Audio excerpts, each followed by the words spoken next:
So, we'd like to welcome our keynote speaker, Christoph Bartneck, and he needs no introduction whatsoever because he's going to do it himself. So,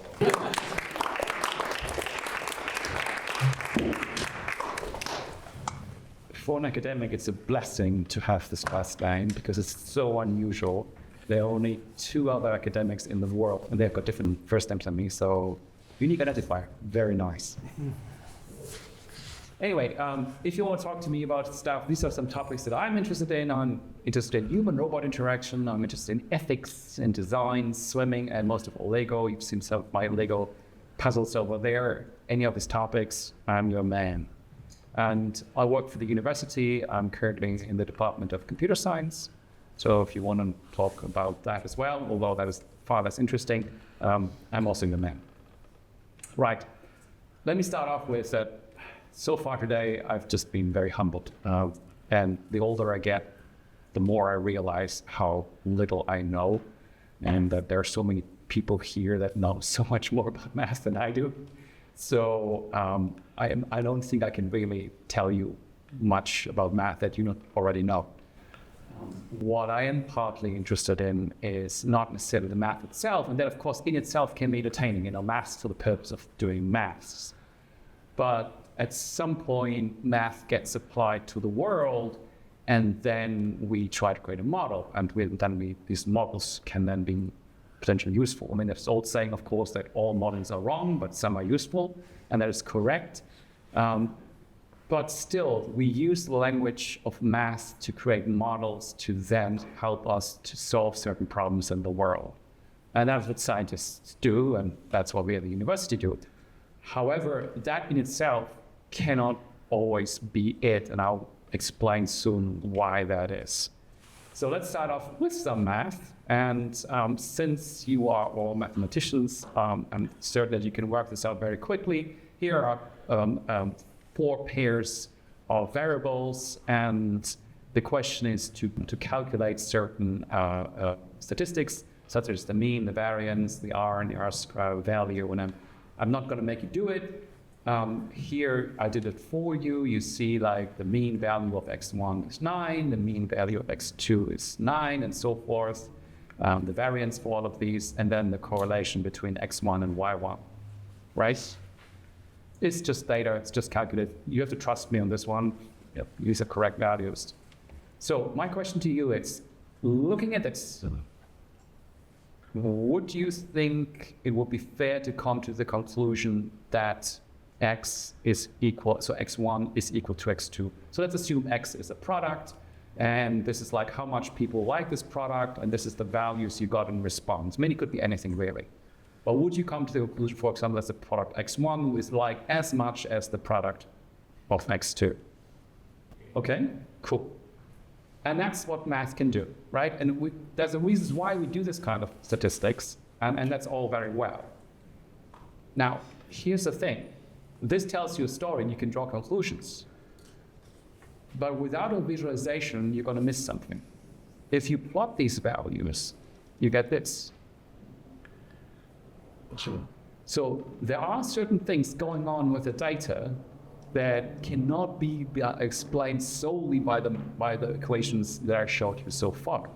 Now, of course, you could do more equations. You could try to fit different models to it, or different kind of lines to it, and then you can look for outliers, and there are some math for that as well. Sure, but looking at the raw data sometimes can give you hints on what to look at that by constraining yourself to math alone you cannot find. And that to some degree is the power of visualization. It tells you something that you cannot see by crunching the numbers alone. Arguably, one of the first people who kind of went into this field of information visualization was John Snow, and that's not the John Snow, it is the John Snow. And in 1854, there was a cholera in London, and what he did, and the story is of course not new, you all might actually know all this already, and at that time the theory was that cholera was transmitted by bad air. That was the idea. And so what John Snow did is like, oh, well, I'm just going to make a map, and I'm just going to mark where each death happened. And I'm going to zoom in a little bit, and you see that, okay, for every death in every house, he makes a line. And that was an information visualization, right? Now, most of you might already know this story, but from this map, he had an important insight about what the source of the transmission was. And you look like you know this. Do you want to say it? Was it a particular waterfall? Yes, indeed. So what he realized is that wherever there was a pump, there was many deaths, right? The question about how the pump got on the map is a bit, I'm not sure. He might have had an inkling and might have marked them as well, or maybe they were included already in the original map. I'm not sure. But by visualizing this, he could start thinking into a different direction.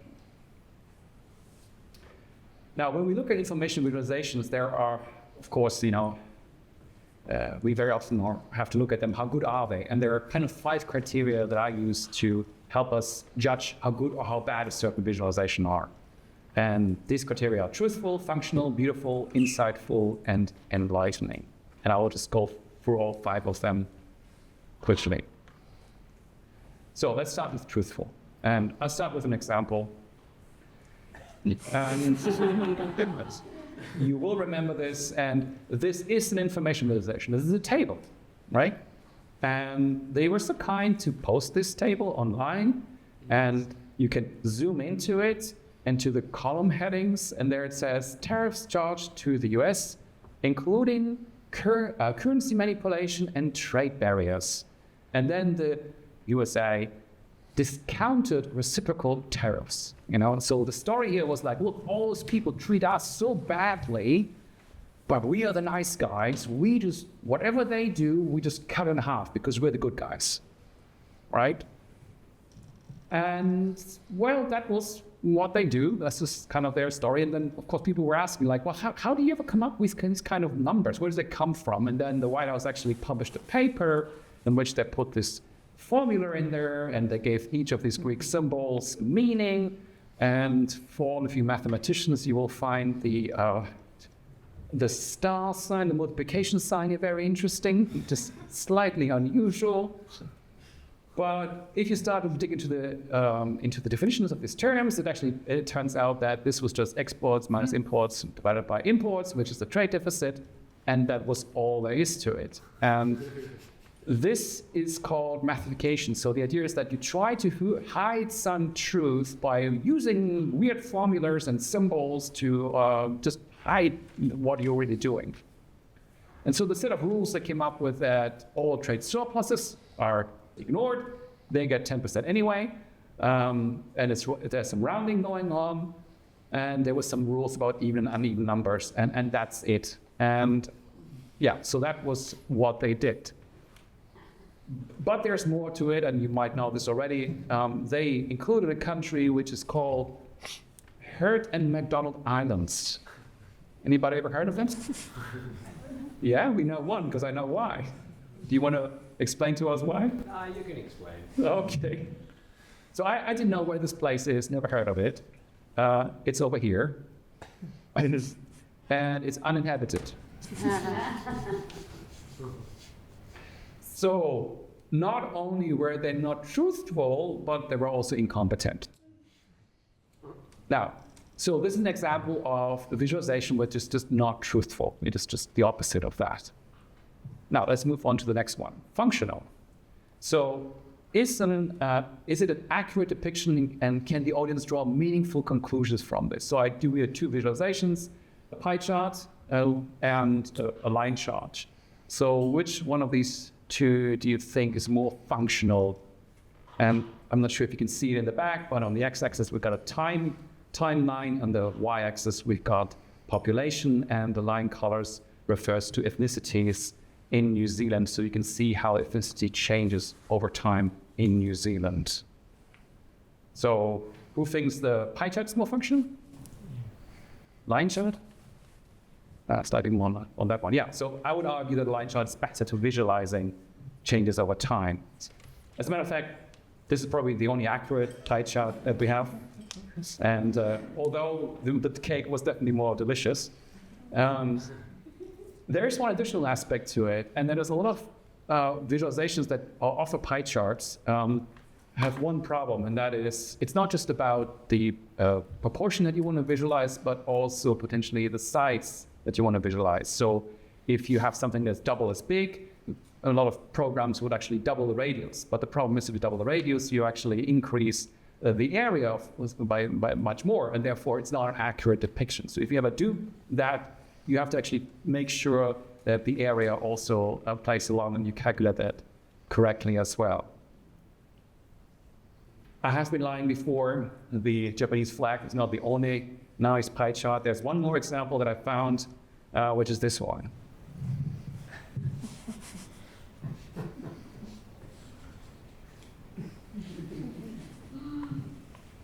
So pie charts, in limited doses, they can be useful, but in most cases, they're not so useful. Okay, moving forward, beautiful. Here are two line charts. Which of these two is more aesthetically pleasing? So on your left, your right. Good. I would think so too. So what you see is like people who are new to information visualization, they would very often, look, I can do things bold and shadows and can do this, and they just throw all these features into it, and in the end, it just becomes quite ugly. And this is something that a lot of students that I work with struggle with, because particularly if you're mathematically minded, you might think like, oh, beauty, I don't know what that is. I cannot get my head around this. So who's to judge? And they feel very hesitant to enter this arena. However, in a work by many, Don Norman, for example, who wrote a whole book about it, there's one good reason, and that is beautiful solutions work better. And therefore, we should actually put an effort into making things beautiful. Now, insightful, another XKCD. Many of you will have, I'm not sure, I'm just assuming all of you have got seen Lord of the Rings, Star Wars, and I'm not even sure who's seen Primer? Oh, it's still a high number, okay. It's nice to be around nerds. So the problem is with a lot of storylines, it's sometimes hard to figure out where characters are in what point in time. And Lord of the Rings is complicated. And so this visualization is really nice because this is, of course, a timeline in a way. It is a form of timeline, and you see who is with whom in what place when, right? I think that was incredibly smart. And that allows you to gain insight into the story. Enlightening. So here's the idea, is like you've got three different charts and they differ on your level of education. So we've got high school or less, bachelor, and advanced, which would postgraduate and further on. And this is your age, male, female, and this is essentially visualizing the age at which you marry for the first time. Right. So is this telling you a story? And what is that story?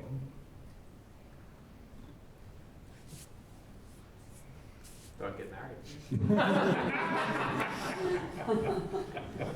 Well, that is a principal decision. And, but of course, what it shows is like there's a slight difference between men and women. So typically men are a bit older than women in pairs. So that's the typical, stereotypical pattern. And the higher your education level, the later you marry. Okay, so who of you has ever considered doing a PhD?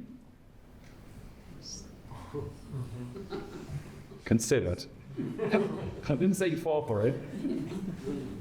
Okay, so here's the visualization that's based on data from the UK.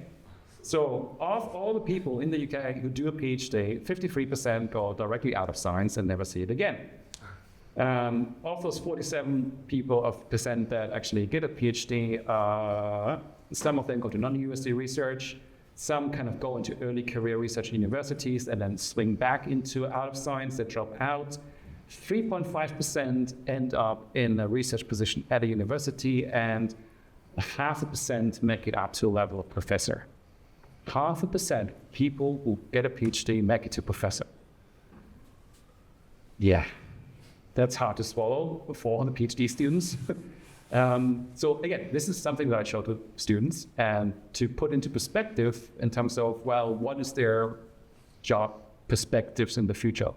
If you have got a room, let's say of 100 PhD students, one of them will make it. And it's just a number game. It's just completely stacked against academics in the sense with the goal like, oh, I do a PhD, I become a professor. Most likely it will not work out. And then we are obliged to prepare them for what else there might be. Anyway, so this is a graph that is in an academic context very confronting.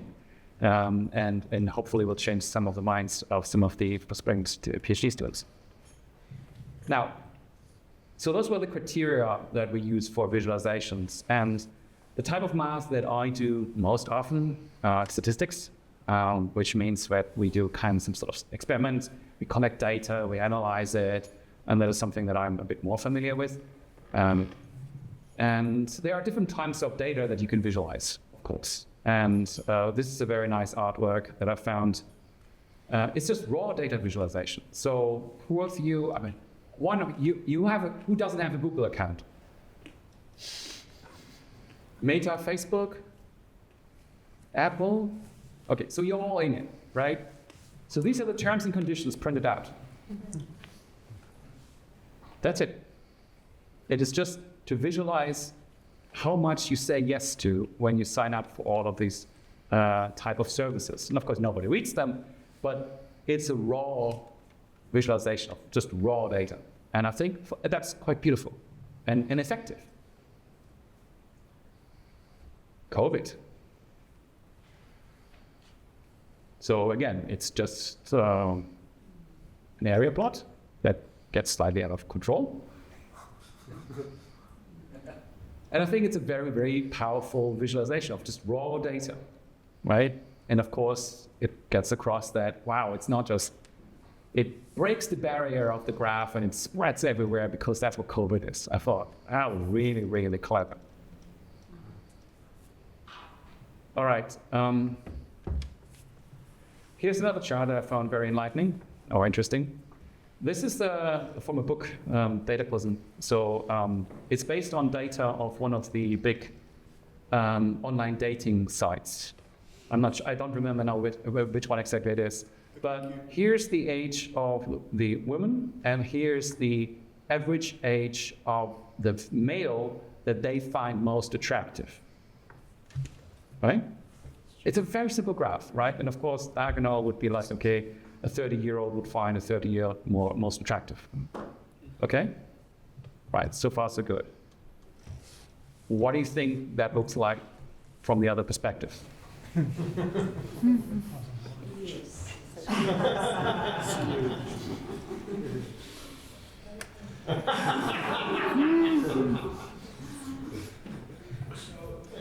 This is entertaining to some degree, and we can laugh and giggle about it.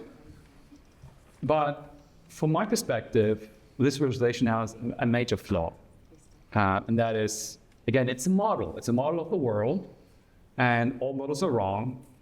And what we're missing here, we're missing some information, because that doesn't work, right?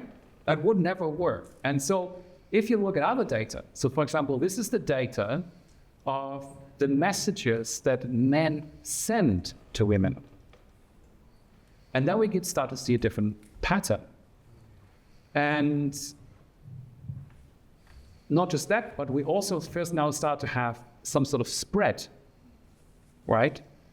And of course you could argue like, okay, men might find young women physically attractive, but they know that they have no chance ever, getting involved with them. So therefore they kind of are more realistic and therefore message, this, that one could hypothesize about that.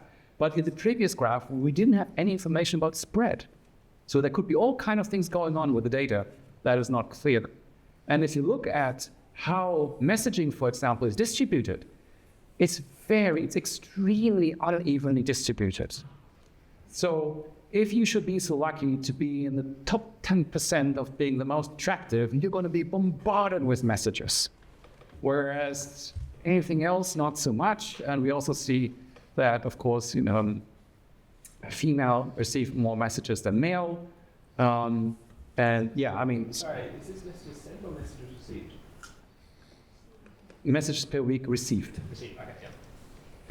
I mean, it's interesting to see that the male also spike up there a little bit. But anyway, so what we see is there's more going on than just a mean.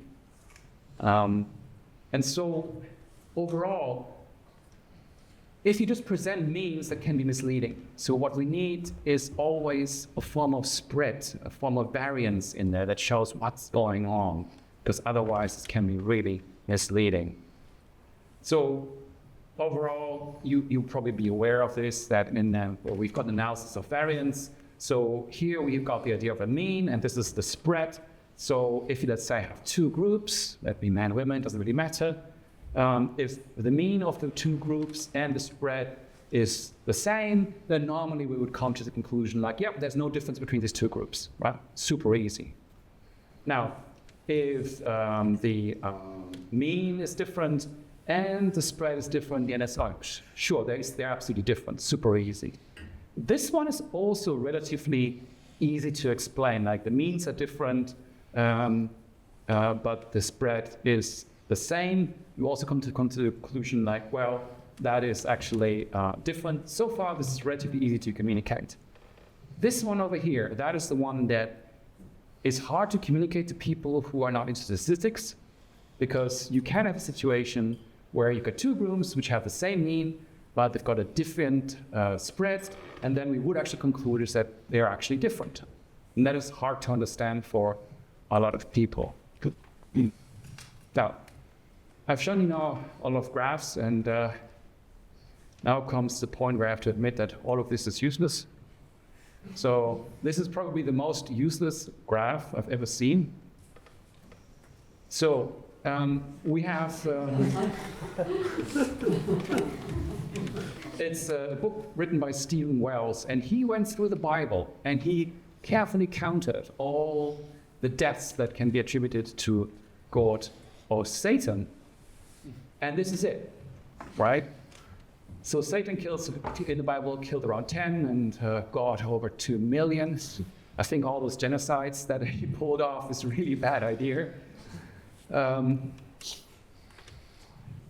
you think this graph is going to change anybody's mind in terms of their religion?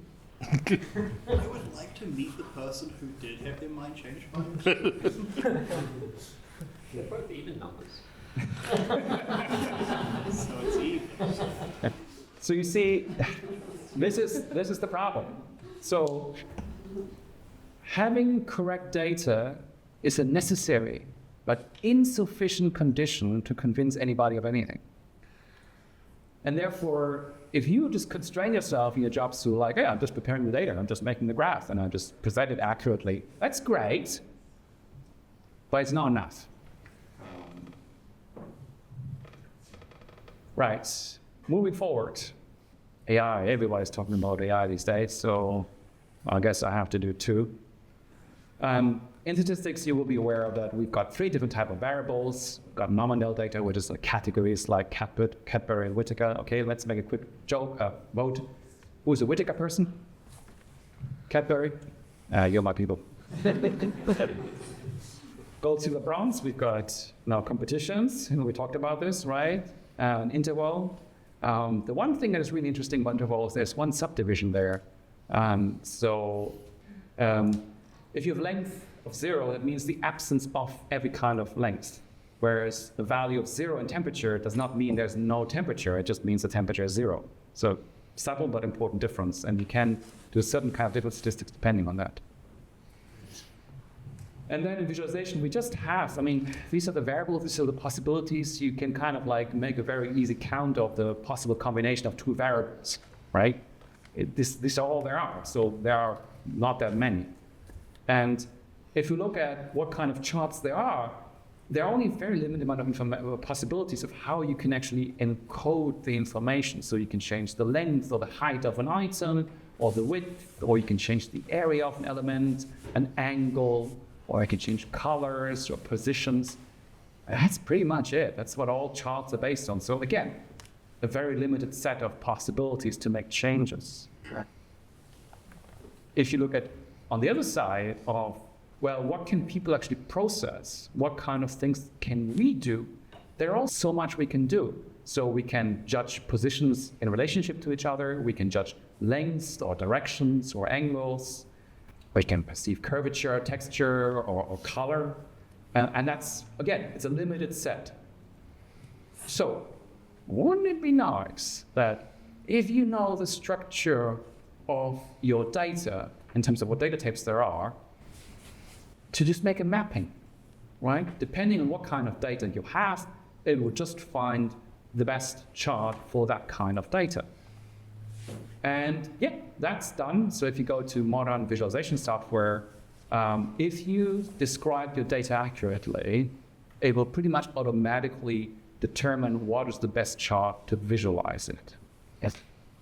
And that's great. And for most business applications, this will be fine. I mean, I would say that with bar charts and line charts and area charts, you're probably done, right? You don't need more than that. All these really great examples I showed you so far, well, they break this. You know, they are more creative and it gets more interesting from the visualization point of view. But if you have to do a weekly report on your financial status, then you're not going to come up with a new way of visualizing that every single time.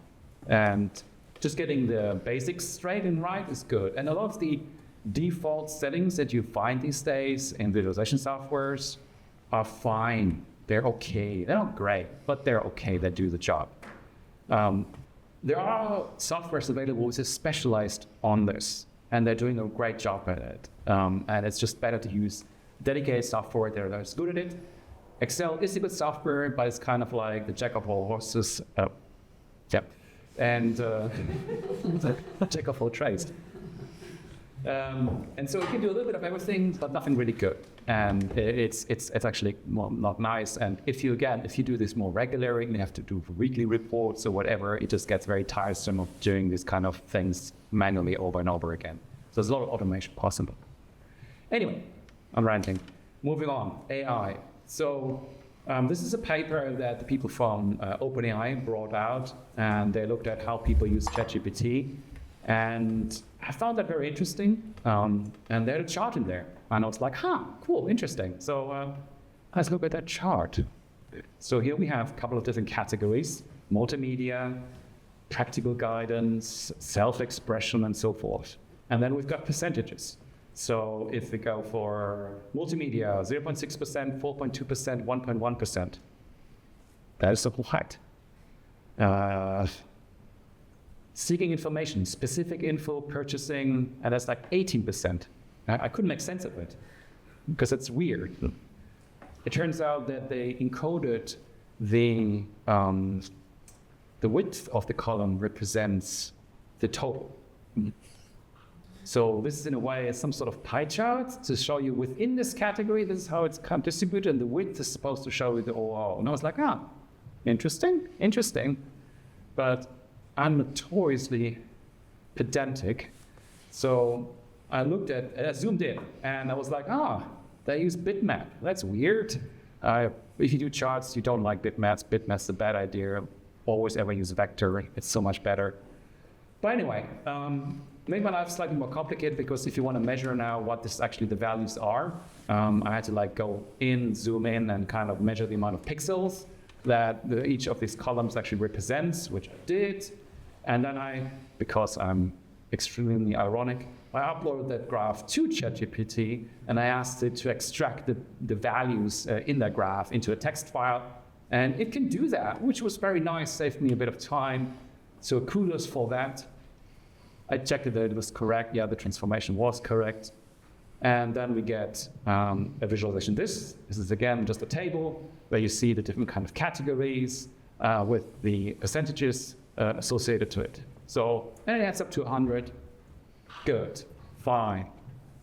Now, you remember they had below the graph, they had summaries. So I compared that, and it turns out it doesn't add up. So multimedia is 6%, but if you add up all the individual percentages, it was only 5.9. So didn't really make me happy. But okay, let's assume now, could be rounding errors, could be maybe there's some other categories now, maybe it's not that much of a difference, could be fine. So then I thought, okay, but at least what we should have is that if the width of the column indicates something, if you divide that by the value, the pixel value, so the pixel value of the width by the percentage it's supposed to represent, it should be constant across all of the columns, right? So I divided it. So here we have the percentage, and what C is like, nope, not consistent. So whatever kind of system they use to generate their graphs, not a good idea. A company like OpenAI not being able to do a good graph does worry me. So then next question was, of course, well, how can you do it better? And there are some very basic things. You can just do a stack bar chart, super simple, and like not force this to be the whole width, right? That would be a very easy solution. Now it's a bit tricky when you got this very small amounts, you can't write the actual name in it. That's not so nice. But there's a much more easier way of getting around this combination of giving people the impression of the overall size of that element and the subdivision, which is an area chart. I would argue this is a more standard way of representing it, but I would think better. So this is then to scale and accurate. Now, moving forward to one of my favorite topics, diagrams. So I had the pleasure of once being invited to give a talk in China, and it brought me to a university, and they gave me a brochure of the university, and I was like, oh, cool. You know, I read through it, and this is a page from that brochure.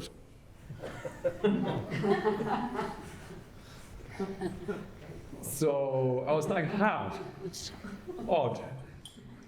So they also had a Chinese version of it. So I took out Google Translate, you know, pointed the camera at it, and had it translated. And this is what it came up with. Flexible stuff, fixed stuff, float stuff, and whatever it might be.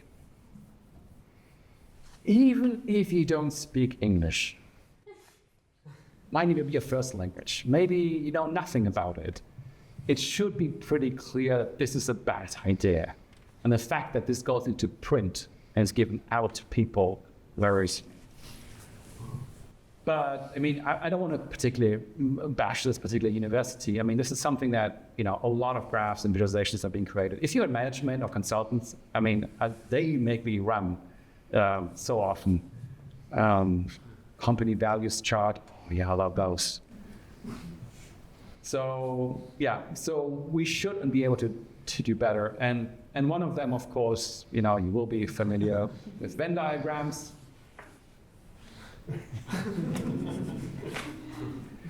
And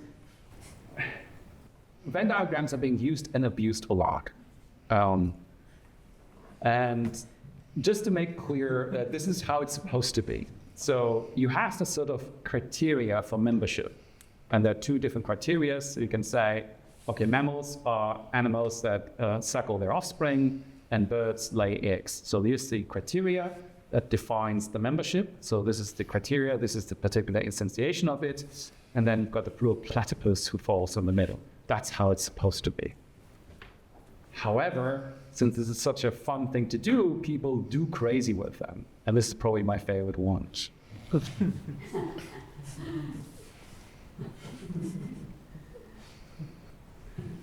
Okay, another question. Who of you is working in consultancy? One? Okay. Well, when you do consultancy work, I mean, maybe not your work, but let's say if it's a bit softer, less mathematical, you very often have to visualize organizational structure or company values or all sorts of concepts which are not mathematical in nature. And here's a metaphor that is being used quite often.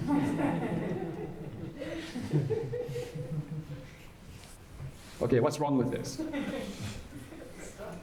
Yes, they're stuck. An uneven number of cogwheels block each other and it doesn't work. You know, again, the idea is like we all work together, like symbol. But yeah, if you neglect the necessity or the details of it, it's wrong. And you might think like, who would be so silly, to use that? Plenty.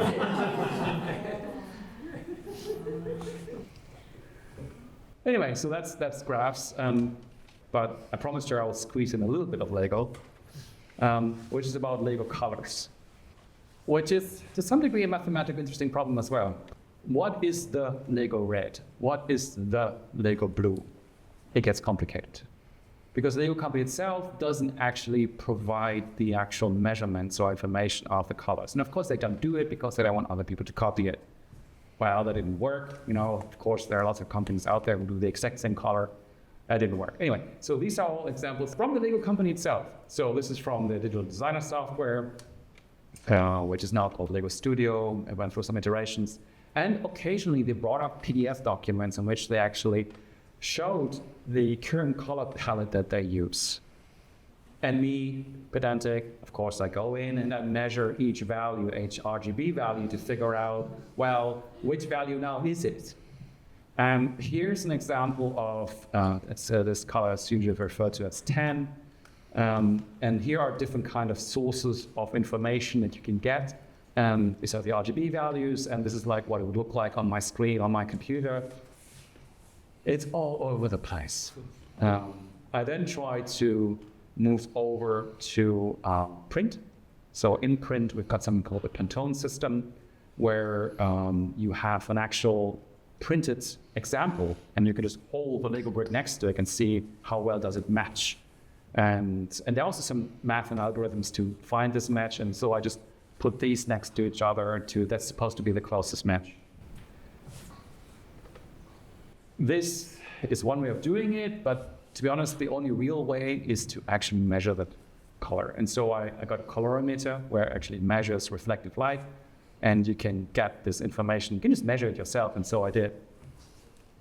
However, immediately the problem comes that with solid colors, that's perfectly fine, but as soon as you've got transparent colors, or you've got, let's say, shiny elements, or elements that got some sort of sparkle in it, all of this goes out of the window. It's not really useful anymore.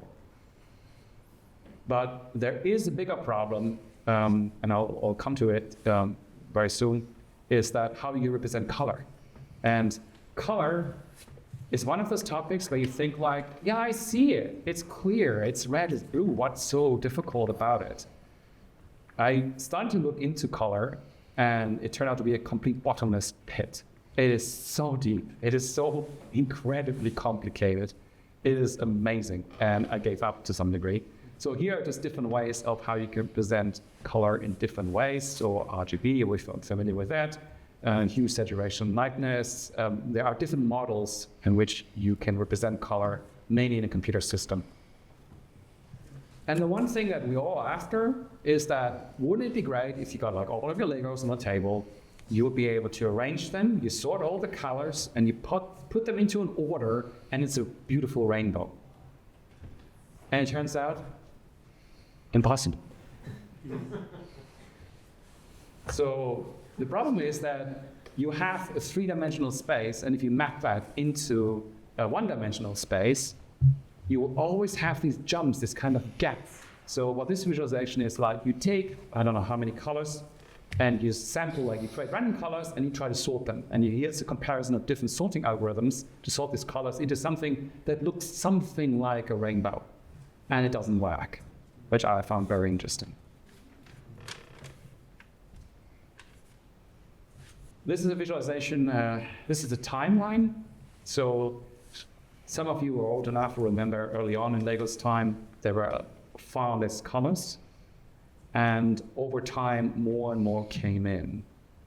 And this is a visualization that we did ourselves. And here the idea was, if one pixel was one brick, what would that look like in terms of the bricks of the sets that Lego released per year? Not the ones sold, because we're not getting any sales data, but just of the sets that were released. And yes, Lego people are obsessive, and there are databases of this you can download. Literally every Lego set is categorized and counted of what brick in which color is in which set. People do that, and they enjoy it. Anyway, so this is then what it looks like. And you obviously see that the quantity increased. So they just produce more sets, and more sets have more bricks in it. That's one thing you observe. The other thing you see is the fragmentation. There's so many more different colors appearing. And then there are some things that you might not be familiar with, but around here there was a big change in gray. So for no particular reason, Lego used to have two grays, and they just decided to change these two grays into two other grays. Okay, so now we've got bluish gray and gray. I think those are how we call it. Problem there was that the Lego company was, again, very secretive about all these things. They never released the name of the colors. They never released the actual values of the colors. So the community came up with their own system of calling colors names and what their values are. And that was the resulting me and writing a whole book about this, which is called the Unofficial Lego Color Guide. There are currently over 280 entries in this. So I photographed them all, I collected them all, I photographed all, I measured them if possible. And that's a book for the absolute Lego nerd in you. And if you're interested in another interesting piece of Lego and math is another book I wrote, but also it's available because I got really fascinated by it. I turned this into a radio play. So actually I've hired some voice actors, and it's a very dialogue-heavy book, and I got them to actually act out the whole book, and that's available for free online on Spotify and everywhere else. And if you ever wondered how you should sort your Lego collection, this will give you the answer. That's all for me today. Again, if you want to talk about any of these topics, I'm your man. Thank you so much.